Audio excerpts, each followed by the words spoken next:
Assalamualaikum warahmatullahi wabarakatuh. Saya Salehkan Saputra. Saya di sini akan menyampaikan tugas presentasi besar agama Islam. Kita mulai. Assalamualaikum warahmatullahi wabarakatuh. Puji syukur kita panjatkan kehadirat Allah Subhanahu wa taala yang telah memberikan kita kesehatan dan kesempatan dalam siang kali ini, sehingga saya dapat menyampaikan presentasi tugas besarku mata kuliah agama Islam. Salat serta salam semoga selalu tercurahkan kepada Nabi Muhammad Subhanahu wa taala yang telah membawa kita dari zaman kegelapan menuju zaman yang terang benderang seperti sekarang. Pada kesempatan kali ini saya akan membahas studi kasus yang berjudul Dilemanya Seorang Arsitek Muda. Nah, masalah kita yang pertama adalah krisis identitas dan kehampaan hidup. Farhan di sini mengalami krisis identitas meskipun sudah sukses secara materi. Ini menunjukkan bahwa kekayaan tidak akan selalu membawa ketenangan batin. Dalam Islam, ketenangan hati hanya bisa didapat dengan mengingat Allah. Hal ini sesuai dengan firman Allah dalam Al-Quran yaitu ketahuilah hanya dengan mengingat Allah hati menjadi tenang.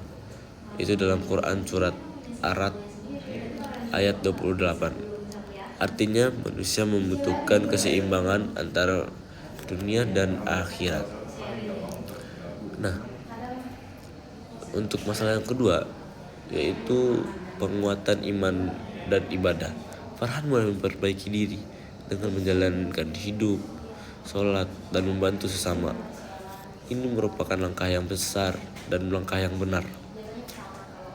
Seperti sabda Rasulullah, amalan yang paling dicintai adalah amalan yang dilakukan secara terus-menerus, walaupun sedikit demi sedikit. Hal ini menunjukkan bahwa konsistensi dalam ibadah itu sangat amatlah penting. Masalah ketiga adalah dilema etika dalam pekerjaan. Nah, Farhan di sini diminta merancang bangunan yang dilakukan secara syariat dan ini termasuk ujian sangat berat dalam pekerjaan.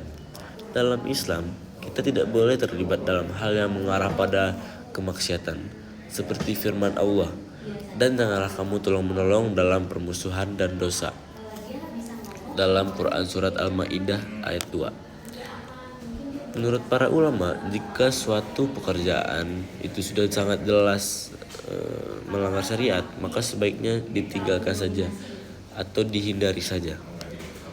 Nah, masalah keempat di sini adalah toleransi antar umat beragama.